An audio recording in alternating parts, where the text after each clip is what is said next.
தமிழ் வணக்கம். நம்ம இலக்கியத்துல அகம் புறம் அப்படின்னு சொல்லிட்டு ரெண்டு பிரிவு இருக்கு. அகம் என்றால் ஒருவருக்கு உள்ளே உணர்ந்து கொள்ள வேண்டியது மட்டும்தான். புறம் என்றால் தெரியும் உங்களுக்கு, போர் பற்றியும் கொடை பற்றியும் அவருடைய சிறப்பு தான தர்மங்கள் பற்றியும் பாடுவது. இந்த அகப்பொருளில் எவ்வளவு சுவை இருக்கிறதோ அதே சுவைதான் புறப்பொருளிலும் இருக்கிறது. அந்த அகப்பொருள் ஒரு சுவையை மட்டும் இன்னைக்கு நான் உங்ககிட்ட பகிர்ந்துக்கிறேன். நல்லா படிக்கிறதுக்கு தலைவன், அதாவது காதலன். இப்போ காதலி வீட்டுல இருக்கா, அம்மாக்கு பிடிக்கல அவனை. அந்த தலைவன் சரியா பொருளீட்டல, அந்த தன்னோட மகளை எப்படியும் தடுத்து நிறுத்தணும் அப்படின்னு சொல்லிட்டு வீட்டுல வச்சு பூட்டி வைக்கிறான்.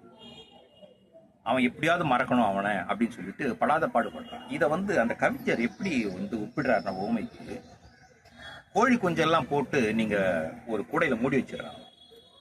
அந்த கோழி குஞ்சு தப்பிக்கிறதுக்கு இடையிலாம் சொல்லிட்டு மூடி வச்சவங்க நினைக்கிறாங்க. ஆனா அந்த கோழி என்ன பண்ணுதான், அந்த கூடைக்கு கீழே பழம் தோண்டி தோண்டி தோண்டி கூடைக்கு கீழே ஒரு வலையிட்டு வெளியில போயிட்டான். அப்படித்தான் இவ்வளவு நினைவுகளும் நீங்க எவ்வளவுதான் பூட்டி வச்சாலும் ஆளைதான் பூட்டி வைக்க முடியுமே தவிர உடலைத்தான் பூட்டி வைக்கணும் தவிர இந்த மனது அந்த கோழி எப்படி அந்த வலையை விட்டு வெளியில போதோ அந்த மாதிரிதான் இவருடைய நினைவுகளும் அவனை நோக்கித்தான் பாயும் என்று ஒரு ஓமை சொல்லியிருப்பாரு. அந்த ஓமை ரொம்ப நல்லா இருக்கும்.